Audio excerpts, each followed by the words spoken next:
Hello friends, welcome to BSc nursing education channel. तो हम बात कर रहे थे मेंटल हेल्थ नर्सिंग में यूनिट नंबर 5, जिसमें आज का जो हमारा टॉपिक है वो रहेगा इलेक्ट्रोकन्वर्जन थेरेपी के बारे में।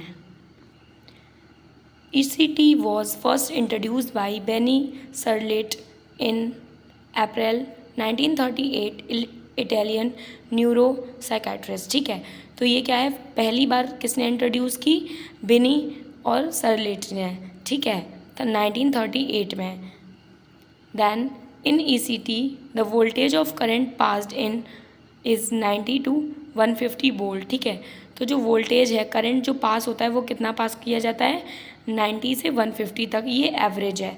Then the time of ECT shock is between 0.1 second to 1 second, और जो शॉक दिया जाता है वो कितने टाइम तक दिया जाता है? 0.1 सेकेंड से लेके 1 सेकेंड तक। ठीक है, एवरेज जो हमारा है वो 0.6 सेकेंड है। ठीक है, फॉर गिविंग इलेक्ट्रिक शॉक, जो इलेक्ट्रिक शॉक दिया जाता है। The power of current is 200 to 1600 milliampere. ठीक है, तो जो पावर दिया जाता है करंट का वो कितना दिया जाता है? 200 से 1600 मिली एम्पियर। देन डेफिनेशन देखेंगे, it is a treatment modality in which electric current is passed in the brain cells और somatic cells. It is a physical therapy. तो हमें ऑलरेडी पता है कि ये हमारी एक फिजिकल थेरेपी होती है, या फिर हम बोलेंगे ये एक ट्रीटमेंट मॉडलिटी है जिसमें क्या है, इलेक्ट्रिक करंट पास किया जाता है हमारी जो ब्रेन्स की सेल रहती हैं उसमें। ठीक है, या फिर हम इसको बोल सकते हैं सोमैटिक सेल। आपको पता है जो हमारी बॉडी की सेल है वो दो में डिवाइडेड रहती हैं, सोमैटिक और जर्म सेल। सोमैटिक सेल्स क्या होती हैं? जो रिप्रोड्यूस नहीं होती हैं। जर्म सेल्स क्या है? रिप्रोड्यूस हो जाती हैं। तो ईसीटी समझ में आ गया, इलेक्ट्रिक करंट पास किया जाता है हमारी ब्रेन सेल में। देन हाउ ईसीटी वर्क, किस तरीके से ईसीटी वर्क करती है? ECT function by providing shock such that hormones in brain. ECT ऐसे फंक्शन करती है कि हमें क्या है, मतलब प्रोवाइड करते हैं हम लोग शॉक। ठीक है, such that hormones in brain, जो कि हार्मोन्स होते हैं ब्रेन में, वो क्या है, इंक्रीज हो जाते हैं, जैसे कि एपिनेफ्रिन, डोपामाइन, नॉरएपिनेफ्रिन, सीरोटोनिन। तो इनका लेवल क्या है, इंक्रीज हो जाता है। ठीक है, देन टाइप ऑफ ईसीटी की बात करेंगे कि हमारी जो इलेक्ट्रोकन्वर्जन थेरेपी है वो कितने टाइप की होती है। तो पहली है डायरेक्ट, देन सेकेंड है मॉडिफाइड। ठीक है, तो डायरेक्ट थेरेपी क्या होती है? Electroconvulsion therapy, it is previously used type of ECT in which, ये क्या है, पहले यूज़ की जाती थी, जिसमें क्या होता है, shock is give in absence of muscle relaxant and anaesthesia. इसमें क्या है, ईसीटी हम प्रोवाइड कराते हैं पेशेंट को और उसको कोई भी एनेस्थीसिया नहीं देते हैं। ठीक है, उसकी जो मसल्स हैं उनको रिलैक्स नहीं करते हैं। देन मॉडिफाइड ईसीटी में क्या होता है, in this type of shock is given after administering muscle relaxant. और इसमें क्या है, पेशेंट को शॉक दिया जाता है, जिसमें क्या है, पेशेंट को क्या है, एनेस्थीसिया दिया जाएगा और मसल रिलैक्सेंट दिया जाएगा। ठीक है, in current days modified ECT used, और आजकल के दिनों में क्या है, मॉडिफाइड ईसीटी यूज़ हो रही है। Then type of electrode placement, अब क्या है कि इसमें क्या है, इलेक्ट्रोड होते हैं जो कि प्लेस किए जाते हैं। तो जो इसकी प्लेसमेंट है उसके बेसिस पे कितना डिवीज़न है, मतलब कितने टाइप्स का है। तो पहला है bilateral electrode, then unilateral placement electrode. Bilateral, in this 2 electrode are placed on temporal region of head. तो इसमें क्या है, 2 इलेक्ट्रोड क्या है, प्लेस किए जाते हैं जो हेड का टेम्पोरल रीजन रहता है। ठीक है, लाइक जैसे ये हमारा हेड है, तो यहाँ पे, ठीक है, ठीक है, यहाँ पे क्या है हमारा, ये शॉक दिया जाएगा। तो दो तरफ जो दिया जाएगा उसको क्या बोलेंगे, बायलेटरल इलेक्ट्रोड। ठीक है, in this 2 electrode are placed on temporal region of head. It is avoided due to large side effect of memory loss.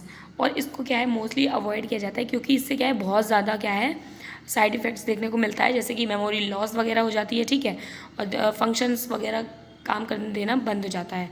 Then unilateral placement electrode क्या है, in this single electrode is placed on non dominant side of brain. इसमें क्या है, एक single electrode place किया जाता है। ठीक है, लाइक जैसे ये हमारा ब्रेन है, तो यहाँ पे लाइक जो डोमिनेंट, आपका जो डोमिनेंट हैंड है, या फिर आपका जो जिस साइड डोमिनेंट बॉडी है, ठीक है, जैसे कि आपका, जैसे एग्जांपल में देखते हैं, लेफ्ट हैंडेड पर्सन, जैसे कोई इंसान है वो लेफ्ट हैंडेड पर्सन है। ठीक है, लाइक वो लेफ़्ट से ही लिख रहा है, लेफ़्ट से ही सारा काम कर रहा है, तो उसको जो इलेक्ट्रोड प्लेस करना है वो राइट साइड करना है। ठीक है, जिससे कि क्या है, जो लेफ़्ट साइड उसकी बॉडी है, उसका जो फंक्शन है, ठीक है, वो क्या है, एबनॉर्मल ना हो। ठीक है, उसकी फंक्शनिंग कम ना हो। तो इसमें क्या है, एक साइड ही लगाते हैं, जिधर साइड डोमिनेंट हो उस तरफ नहीं लगाएंगे, नॉन डोमिनेंट साइड लगाएंगे। लोकेशन ऑफ इलेक्ट्रोड प्लेस, अब लोकेशन देखेंगे कि कहाँ पे इलेक्ट्रोड को प्लेस किया जाता है। A imaginary line is made between outer canthus of eye, like देखना ये हमारी आई है, ठीक है, तो जो आउटर कैथस है ये रहता है, ठीक है, outer canthus of eye to tragus of ear, ठीक है, जैसे कि ये हमारा ईयर है, ठीक है, तो ये ठीक है, तो जो ये हमारी लाइन है इमेजिनरी लाइन, इससे क्या है 1 इंच ऊपर, ठीक है, यहाँ पे रहेगा, लाइक देखो ये हमारी मतलब पूरा शेप है, आई है, ठीक है, जो कैथस है हमारा वहाँ से ट्रेगस तक ये इमेजिनरी लाइन है, उससे 1 इंच ऊपर यहाँ पे इस रीजन में क्या है इलेक्ट्रोड्स को लगाया जाता है। देन इंडिकेशंस देखेंगे, तो इंडिकेशंस क्या है, 2 टाइप के होते हैं, एब्सोल्यूट एंड रिलेटिव। एब्सोल्यूट में क्या होता है, ऐसी कंडीशंस होती हैं जिसमें क्या है इलेक्ट्रोकन्वर्जन थेरेपी देना ही होता है, कोई भी कंडीशन हो। रिलेटिव में क्या होता है, डॉक्टर की कंसल्टेंट के हिसाब से मतलब हम लोग क्या है इसको देते हैं, नहीं भी देते हैं। तो पहला है melancholia, it is a depression in which patient start crying fearful. ये एक ऐसी कंडीशन होती है जिसमें पेशेंट क्या है रोना स्टार्ट कर देता है, उसे डर लगने लगता है, तो और वो मतलब बहुत ज़्यादा डिप्रेस्ड होता है, ठीक है, वो ये बोलने लगता है मैं मर ही जाऊँगा, ठीक है, मैं नहीं जीना चाहता हूँ, ऐसे करके, तो उसको क्या है देना ही पड़ता है। देन सीवियर डिप्रेशन में, देन रिलेटिव इंडिकेशन देखेंगे जिसमें मानिया आ जाएगा, personality disorder, schizophrenia, psychotic disorders. Then side effects क्या है, मेमोरी लॉस हो जाएगी पर्सन की, ड्राई माउथ देखने को मिलेगा, हाइपोटेंशन देखने को मिलेगा, ठीक है, देन हेडेक देखने को मिलेगा। कॉम्प्लिकेशन देखेंगे, फ्रैक्चर मोस्ट केसेस, ठीक है, फ्रैक्चर देखने को मिलेगा। रेस्पिरेटरी अरेस्ट क्या है कि बहुत रेयर ही होता है रेस्पिरेटरी अरेस्ट, बस फ्रैक्चर क्या है मोस्टली मोस्ट इंपॉर्टेंट है, बहुत ज़्यादा देखने को मिलता है। देन कॉन्ट्राइंडिकेशंस क्या है, इंक्रीज इंट्राक्रेनियल प्रेशर, ठीक है, जब भी इंट्राक्रेनियल प्रेशर बढ़ा हुआ हो तब हमें किसी भी हालत में ईसीटी नहीं देना होता है, ठीक है, ये हमारा एब्सोल्यूट में आता है, बिल्कुल नहीं देना है। देन कार्डियक पेशेंट जो होते हैं या फिर सीवियर ऑस्टियोपोरोसिस, सेवरल एन्यूमरिज्म के जो पेशेंट होते हैं, इनमें क्या है अकॉर्डिंग टू डॉक्टर कंसल्टेंट हम दे सकते हैं बट नहीं देना होता है, ठीक है। देन अब हम बात करेंगे role of nurse in following ECT, ठीक है, तो जब भी ईसीटी इलेक्ट्रोकन्वर्जन थेरेपी हो रही हो तो नर्स का क्या रोल रहता है ये देखेंगे।